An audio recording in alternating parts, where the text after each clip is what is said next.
The champagne flute trembled slightly in my hand as I scrolled through the photos. There they were, David and Jessica, looking radiant in their wedding attire. 1 year after our divorce was finalized, he'd finally made it official with the woman who'd been sharing his bed while we were still married. "Mom, you okay?" My daughter Emma's voice pulled me back to reality. "I'm fine, sweetheart," I lied, setting down my phone. We were at my sister's house for Sunday brunch, surrounded by family who'd supported me through the darkest period of my life. 15 years. That's how long David and I had been married before I discovered the affair. I'd found them in our bed, on a Tuesday afternoon when I came home early from work with the flu. Jessica had been his assistant, 28 to his 45, all doe eyes and innocent smiles during company dinners. The divorce had been swift and brutal. David hadn't fought for custody, hadn't fought for much of anything except his precious Jessica. He'd moved into her downtown apartment within a week, leaving me with our suburban home and the memories that haunted every corner. "Aunt Rachel," my niece Mia called from the kitchen. "Can you help me with something?" I found her hunched over her laptop, looking uncomfortable. I think you should see this." On the screen was Jessica's Instagram story from the wedding. But it wasn't the photos of the ceremony that made my blood run cold. It was a screenshot Mia had captured from a comment thread. Someone named at truthseeker_2024 had written, "Congratulations. Though I wonder if David knows the whole truth about who his new wife really is." The comment had been deleted, but Mia had been quick enough to grab it. "Who is that?" I asked. "No idea. But look at this." She pulled up another tab, showing Jessica's LinkedIn profile. She says she worked at Davidson and Associates for 3 years before joining David's company. But look at this article from the Business Journal. My eyes scanned the text. Davidson and Associates had never existed at the address Jessica claimed. The building had been a Korean restaurant for the past decade. Why would she lie about her work history? Emma asked, peering over my shoulder. That's when my phone buzzed. A message from an unknown number. "We should talk. It's about Jessica. There are things about your ex-husband's new wife that even he doesn't know. Meet me at Cafe Meridian tomorrow at 2 p.m. Come alone." My heart hammered against my ribs. Part of me wanted to delete the message, to let David deal with whatever mess he'd gotten himself into. But the other part, the part that had been betrayed and humiliated, needed to know what secrets Jessica was hiding. "Who is it?" Emma asked. I looked at my daughter's concerned face, then at the wedding photos still glowing on my phone screen. David looked so happy, so sure of his new life. He had no idea what was coming. "Just spam," I said, deleting the message from the screen but memorizing every word. Nothing important. But we both knew I was lying. Cafe Meridian smelled of espresso and secrets. I arrived 15 minutes early, choosing a corner table where I could watch the entrance. My hands fidgeted with a napkin, tearing it into smaller and smaller pieces as my mind raced through possibilities. At exactly 2 p.m., a woman in her mid-30s entered. She wore oversized sunglasses and a navy trench coat despite the mild weather. Her eyes scanned the cafe until they landed on me, and she walked over with purpose. "Rachel?" she asked, her voice barely above a whisper. I nodded, and she slid into the seat across from me, keeping her sunglasses on. "My name is Victoria Chun," she said, finally removing the glasses to reveal tired, red-rimmed eyes. "I'm Jessica's sister-in-law. Or at least I was. Victoria's laugh was bitter. "Jessica isn't who she claims to be. Her real name is Jennifer Castellano. She was married to my brother, Marcus, for 4 years before she disappeared." The cafe seemed to tilt sideways.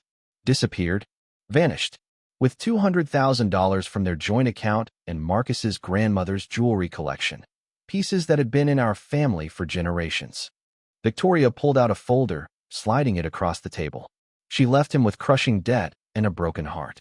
Marcus tried to find her, hired investigators, but she'd covered her tracks well. Changed her name, changed her appearance. She used to be a brunette, and apparently found herself a new target. My hands shook as I opened the folder. Inside were photos of a dark-haired woman who looked similar to Jessica, but different enough to pass unnoticed.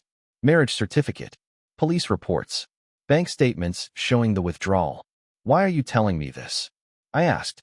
"Because Marcus died 6 months ago," Victoria's voice cracked. "Suicide. He never recovered from what she did to him." And when I saw her wedding photos pop up on a mutual friend's feed, looking so happy, so innocent, I couldn't let her get away with it again. I studied the documents, my mind reeling. David has money. His company is worth millions. Exactly. Victoria leaned forward. She's a con artist, Rachel. She finds successful men, worms her way into their lives, and bleeds them dry. Your ex-husband thinks he's married to a sweet, young woman who loves him. He has no idea she's a predator. But they had an affair while we were married. I protested. She destroyed my marriage. Why would I help him? Victoria's expression hardened. You wouldn't be helping him. You'd be stopping her. Because if she succeeds with David, she'll disappear again, find another victim. And maybe that victim won't survive the aftermath like you did. Maybe he'll end up like my brother. The weight of her words settled over me like a shroud. I thought of David, his smug face when the divorce was finalized, the way he'd paraded Jessica at our daughter's graduation like a prize. He deserved to suffer. But did he deserve to be destroyed? There's something else, Victoria said, pulling out her phone. Jennifer, is pregnant. She announced it at the wedding reception. 3 months along, she said. My stomach dropped. David always wanted another child. I'm sure she knew that, Victoria said dryly. It's the oldest trap in the book. Once that baby comes, she'll have him completely hooked. She'll probably wait until after the birth, maybe a year, let him fall completely in love with the child. Then she'll take everything and disappear. The child too, probably. David will lose his money, his business, and his kid. I thought of Emma, how devastated she'd been during the divorce. How would she feel if David had another child only to lose it? What do you want from me? I asked. Access, Victoria said simply. You share a daughter with him. You must still communicate, attend events together. I need you to help me get close enough to expose her before it's too late. I have evidence, but I need the right moment, the right audience. What kind of evidence? Victoria smiled, and it was sharp as a blade. The kind that proves Jessica's entire identity is a fabrication. Marriage records, financial crimes. Even the pregnancy might be questionable. She faked one with Marcus to secure his commitment. But I need to catch her off guard, somewhere she can't run or spin a story. My phone buzzed. A text from Emma. Dad wants us all to have dinner next weekend. He wants me to bond with Jessica. Please say you'll help me get through it. I looked up at Victoria, at the pain and determination in her eyes. Then at the photos of her brother, a handsome man with kind eyes who'd loved the wrong woman. David had betrayed me, humiliated me, thrown away 15 years like they meant nothing. Part of me wanted to watch him burn. But another part wondered, was I becoming just as calculating as Jessica? There's a family dinner next weekend, I heard myself say. Emma asked me to help coordinate because David wants everyone to meet Jessica properly. My parents, my sister, even my brother's family. Victoria's eyes lit up. That's perfect. I haven't said yes yet, I warned. If I do this, it's not for revenge. It's to protect Emma. If this woman is dangerous, if she's planning to take David's money and run with a child, then you'd be protecting your daughter's half-sibling too, Victoria finished. And stopping a criminal. I closed the folder, my decision made. Tell me everything. Every detail about Jennifer Castellano. If I'm going to do this, I need to know exactly who we're dealing with. Victoria smiled, and for the first time since she'd sat down, I saw hope in her expression.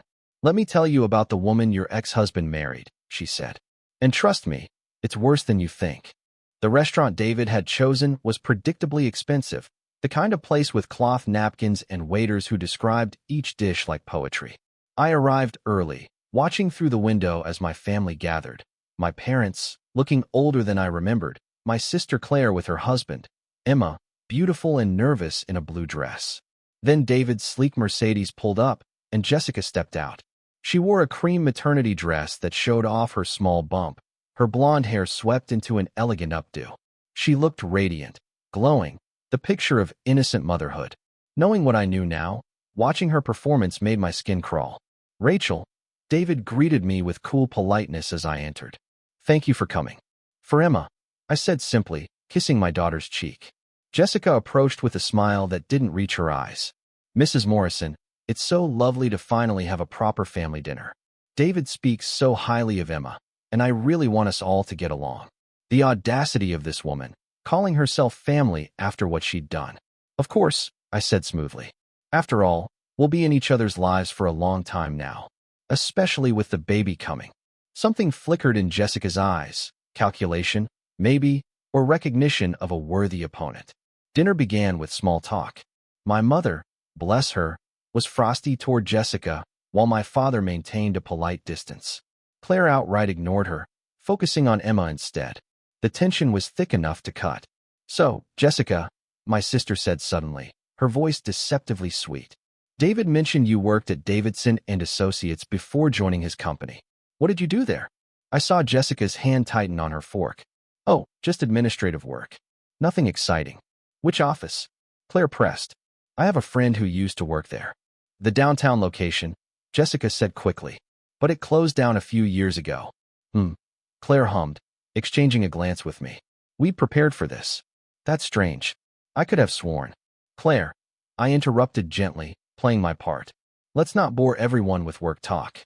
The evening continued, each course more elaborate than the last. David talked about expanding his business, about the nursery they were planning, about their future. Jessica played her role perfectly, the devoted wife, the excited mother-to-be, touching David's arm, laughing at his jokes. I excused myself to the restroom, and as planned, Jessica followed a few minutes later. We stood side by side at the sinks, the air thick with unspoken hostility. "You don't like me," Jessica said, reapplying her lipstick. "I understand. I would feel the same way." "Would you?" I met her eyes in the mirror. "I wonder." She turned to face me directly. "Look, I know how this looks.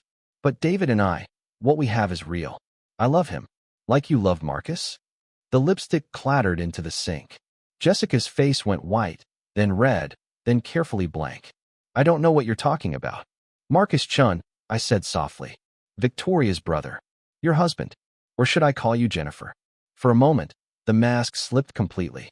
I saw rage, calculation, and fear flash across her features. Then she laughed, a cold, brittle sound. "I see," she said finally. "Victoria found you. That bitter, delusional woman who can't accept that her brother was abusive and I had to escape. That's not the story the police reports tell." "Police reports can be misunderstood," Jessica said, her voice hardening. "And even if everything Victoria told you were true, which it isn't, what exactly do you plan to do about it? Run to David with wild accusations? He'll never believe you. He'll think you're a jealous ex-wife trying to sabotage his happiness." She stepped closer, and I could smell her perfume. Expensive, cloying. "You forget, Rachel, I've already beaten you once. I took your husband, your life, everything you thought was secure. What makes you think you can win now?" "I'm not trying to win," I said quietly. "I'm trying to protect my daughter. And maybe, despite everything, I'm trying to protect David too. Because when you disappear with his money and his child, it will destroy him. And that will destroy Emma." Jessica smiled, and it was genuinely amused. "You still love him. After everything, you're still trying to save him. How pathetic." "No," I said. "I don't love him. But I won't let you create another victim like Marcus. Another suicide. Another family torn apart." Her smile faltered. "Marcus was weak. Marcus was human. And you broke him." "Prove it," Jessica hissed. "Go ahead. Show David your evidence. Watch him choose me anyway. Because that's what will happen, Rachel. He'll choose me, the mother of his child, over the bitter ex-wife with an agenda." She swept out of the bathroom, leaving me shaking. Back at the table, dessert had arrived. Jessica slid into her seat beside David, placing his hand on her belly. "The baby's kicking," she said softly, and his face lit up with wonder. Emma watched the interaction with carefully hidden pain, and my heart broke for her. Victoria had texted earlier, "I'm outside, ready when you are." But watching David's face, seeing his genuine joy, I hesitated. Was I doing this for the right reasons? Or was Jessica right? Was I just a jealous ex-wife seeking revenge? Then I noticed something. Jessica's phone, face up on the table, lit up with a notification. A banking app alert. Wire transfer initiated, $50,000. David didn't notice. He was too busy talking to my father about nursery furniture. But I noticed. And so did Emma, her eyes widening. Jessica saw us looking and quickly flipped the phone over, but the damage was done. "Excuse me," I said, standing. "I need some air." Outside, Victoria waited in a dark sedan. "Well, she knows we're onto her," I said. "But she's already started moving money." I saw a transfer notification. $50,000. Victoria's expression darkened. Then she's accelerating her timeline. We need to move now, tonight, or she'll disappear before we can expose her. How? David won't believe anything I say. He'll believe evidence, Victoria said, pulling out a laptop. I've been tracking Jennifer's digital footprint for months. I have emails, financial records, even recordings of her calls with other marks. Men she was grooming in case David didn't work out. But we need to present it properly, in front of witnesses, so she can't spin the story.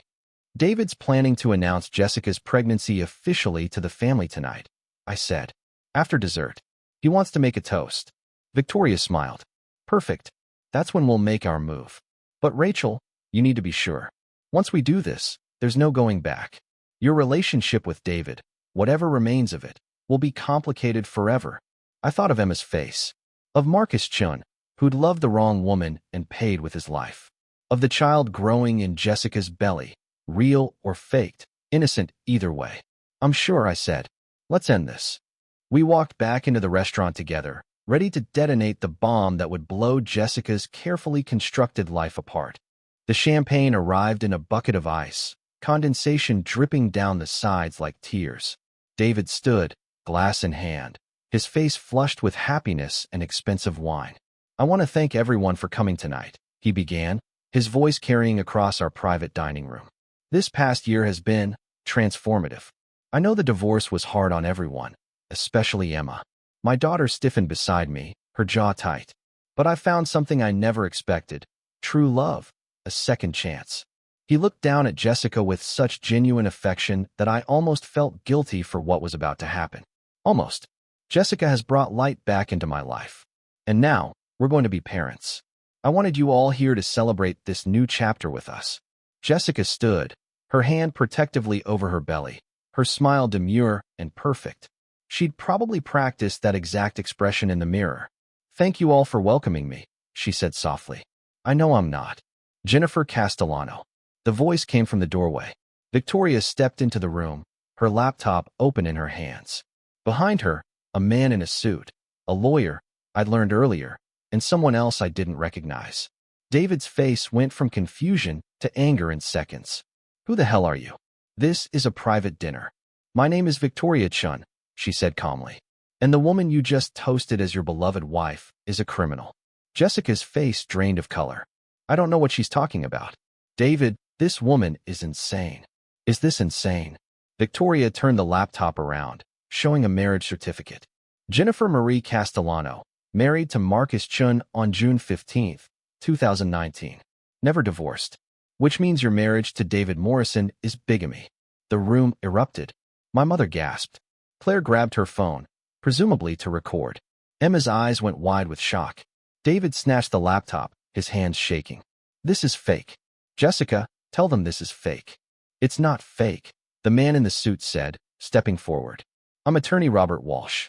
I represent the Chun family estate. Mrs. Castellano, or should I say, Ms. Castellano, since she's still legally married to my deceased client, stole over $200,000 and fled the state. We've been searching for her for 3 years. This is ridiculous. Jessica's voice rose, shrill and desperate. These are lies. David, you know me. Do I? David's voice was deadly quiet. He looked at her like he'd never seen her before. Your name isn't Jessica? It's a nickname, she said quickly. Jennifer, Jessica, it's the same. Show him the bank records, I said, finding my voice. All eyes turned to me. The offshore accounts. The shell companies. The other men. Victoria clicked through her files. In the past 5 years, Jennifer has targeted 6 wealthy men. She uses variations of her name, Jessica, Jenny, Jen. She gains their trust, often through affairs if they're married, then systematically drains their accounts. With Marcus, it was joint accounts. With others, she used access to computers, forged signatures, outright theft. The screen showed photo after photo, Jessica with different hair colors, different styles, but always the same calculating eyes. Bank statements, email chains discussing marks and scores, text messages planning escapes. David Morrison was supposed to be her retirement fund. Victoria continued. She'd been planning this for 18 months before she even applied to work at your company, David. She researched you, learned your patterns, engineered the affair. No, David breathed. No, we fell in love. It was real. Nothing about her is real, I said gently, and surprisingly, I felt no satisfaction in his pain. Only sadness. I'm sorry, David. Jennifer, looked around the room like a trapped animal. Then her hand moved to her belly, and she straightened her spine. Fine. You want the truth? Yes, my name is Jennifer. Yes, I've made mistakes in my past. But this baby is real, David. Our baby. And you're going to be a father. Are you really going to let these vindictive people destroy that? Emma stood up, so fast her chair fell backward. Is it even his? The question hung in the air like poison gas. Of course it is. Jennifer's voice cracked. How dare you? Because you faked a pregnancy with Marcus, Victoria said coldly. Wore a prosthetic belly for months before claiming you had a miscarriage. Used it to manipulate him into giving you access to his grandmother's jewelry collection. David's face had gone gray. The pregnancy, is it even real? Of course it's real. But Jennifer's hand had moved away from her belly, her eyes darting toward the exit. The third person Victoria had brought, a woman in medical scrubs, stepped forward. Mr. Morrison, I'm Dr. Patricia Reeves. I'm an OBGYN, and I've reviewed Ms. Castellano's medical records, the ones she provided to your insurance company. They're fabricated. The clinic she claims to have visited doesn't exist at that address. The physician's signature is forged. I can prove it, Jennifer said desperately. I have ultrasound photos. Downloaded from the internet, Victoria said, pulling up image search results that showed the exact same ultrasound Jennifer had shown David, posted on parenting forums years ago. The silence was deafening. David sat down heavily, his face in his hands. The baby, there's no baby? Jennifer's mask finally shattered completely. The soft, sweet voice became hard and bitter. You were supposed to be easy. A middle-aged man, flattered by a younger woman's attention, desperate to prove he's still got it. But you had to go and actually fall in love, didn't you? Made it complicated. You never loved me, David said, and it wasn't a question. Love. Jennifer laughed. Love is a fairy tale for idiots. I loved Marcus's money. I loved the accounts you gave me access to. I loved the prenup you were too smitten to insist on. You destroyed my marriage, David said. My family. For money. Your marriage was already dead, Jennifer said coldly. Rachel did that all by herself by being boring and ordinary. I just offered you an escape route and made you think it was an adventure. She turned to me, and her eyes were full of venom. You want to know the funny part? I could have disappeared with $1 million months ago, but I saw how much losing David hurt you, how everyone judged you for not being enough to keep him. And I enjoyed that. I enjoyed watching you suffer at Emma's graduation, at holidays, knowing I'd taken everything from you. So you stayed too long, I said quietly, and got caught. Apparently. Jennifer grabbed her purse. Well, this has been fun, but I think I'll be going. 2 police officers entered the dining room. Jennifer Castellano, we have a warrant for your arrest. Fraud, embezzlement, identity theft. As they read her rights, Jennifer's eyes found mine one last time. You haven't won, she hissed. You got your revenge, but look at him. She gestured at David, who sat broken in his chair. You've destroyed him. And for what? He's not coming back to you. You're both alone now. Maybe, I said. But I'm free. And you're going to prison. They led her out in handcuffs, her designer dress and perfect hair incongruous with the metal on her wrists. The room remained silent until the door closed behind them. Then David looked up at me, his eyes red. You knew. How long have you known? A week, I admitted. Victoria contacted me after she saw your wedding photos. And you waited. Let me introduce her to your family. Let me stand here and talk about our future. I had to be sure, I said. And she had to be caught in front of witnesses, or she would have talked her way out of it. Emma moved to her father's side, placing a hand on his shoulder. Dad, I destroyed our family for a lie, he said, his voice breaking. Rachel, I'm so sorry. God, I'm so sorry. The apology I'd wanted for a year hung in the air between us. But it felt hollow now, empty. I didn't do this for you, I said honestly. I did it for Emma. And for Marcus Chun, who didn't survive loving that woman. And maybe a little bit for myself. But not to get you back, David. That's gone. We're gone. He nodded, understanding. I know. Victoria approached quietly. There's more. In her apartment, police found evidence of plans to disappear next month. She'd already rented a place in Costa Rica, had a new identity ready. The wire transfer you saw tonight. She was moving the last of the accessible funds. You would have woken up one morning to find her gone and your accounts drained. David let out a sound somewhere between a laugh and a sob. She played me perfectly. She played us all, I said. That's what con artists do. My mother appeared at my elbow, her face stern. Rachel Morrison, you orchestrated this entire evening like a military operation, and I've never been more proud of you. Despite everything, I smiled. 3 months later, I sat in my garden with morning coffee, watching Emma practice her presentation for college applications. The divorce seemed like a lifetime ago now, though it had only been 16 months since I'd found David and Jennifer in our bed. Jennifer, I couldn't think of her as Jessica anymore, had been sentenced to 8 years in prison for fraud, embezzlement, and identity theft across multiple states. David had testified, his voice hollow as he recounted how easily she'd manipulated him. Victoria had cried on the stand, talking about Marcus and the justice he'd finally received. My phone buzzed. A text from David. Can we talk? Coffee. We'd maintained a careful distance since that disastrous dinner. He'd sold the house he'd shared with Jennifer, moved into a downtown condo. He saw Emma regularly, but our interactions had been brief and painfully polite. I hesitated, then typed, Cafe Meridian. 2 p.m. The irony of the location wasn't lost on me. David arrived looking older, grayer, humbled in a way I'd never seen before. He ordered black coffee and sat across from me in the same chair Victoria had occupied months ago. Thank you for meeting me, he said. Emma said you wanted to talk. I'm in therapy, he said abruptly. 3 times a week. Trying to understand how I became that person. The person who threw away 15 years for excitement and an ego boost. I waited. My therapist says I was having a midlife crisis. That I felt invisible at home, taken for granted. That Jessica, whatever her name is, she saw that vulnerability and exploited it. He looked up, his eyes red-rimmed. But the thing is, Rachel, none of that was your fault. You didn't make me cheat. I did that.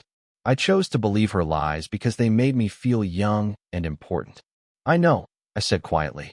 I've been in therapy too, learning that I couldn't have prevented it. That your choices were yours, not mine. I loved you, he said. I want you to know that. In the beginning, through most of our marriage, I genuinely loved you. I just lost sight of it. Got bored. Started believing I deserved more excitement. And now, he laughed bitterly.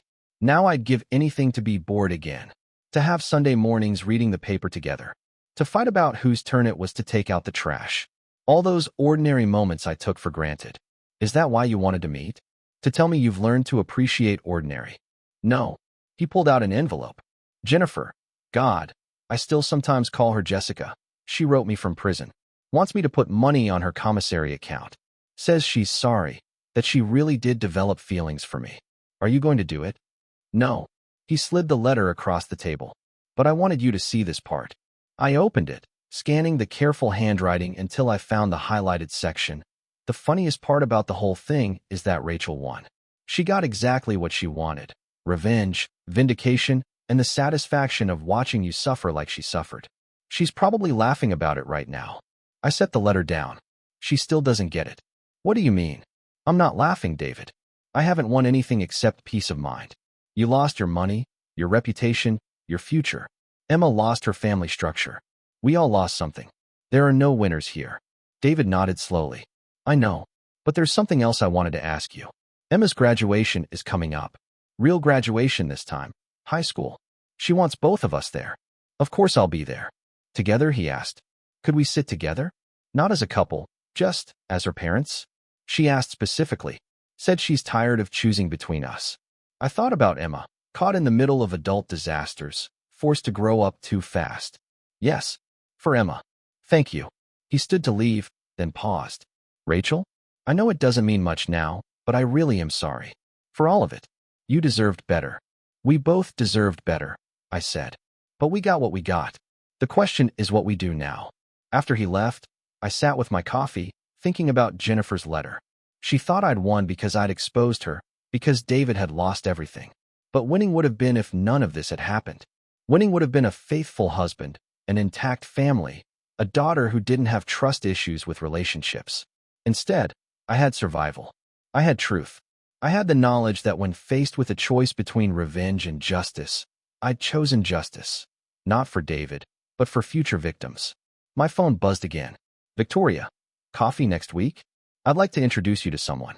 She's thinking about leaving her husband because she suspects he's having an affair. Needs advice from someone who's been through it. I smiled and typed back, I'd be honored. That's what came from the ashes. Not victory, but purpose. Not revenge, but healing. Not a restored marriage, but a restored sense of self. Emma bounded over, her laptop under her arm. Mom, I got into Cornell. Early decision. I stood and hugged her tight, feeling her joy radiate through both of us. This was winning. Not David's downfall or Jennifer's imprisonment, but Emma's success despite everything.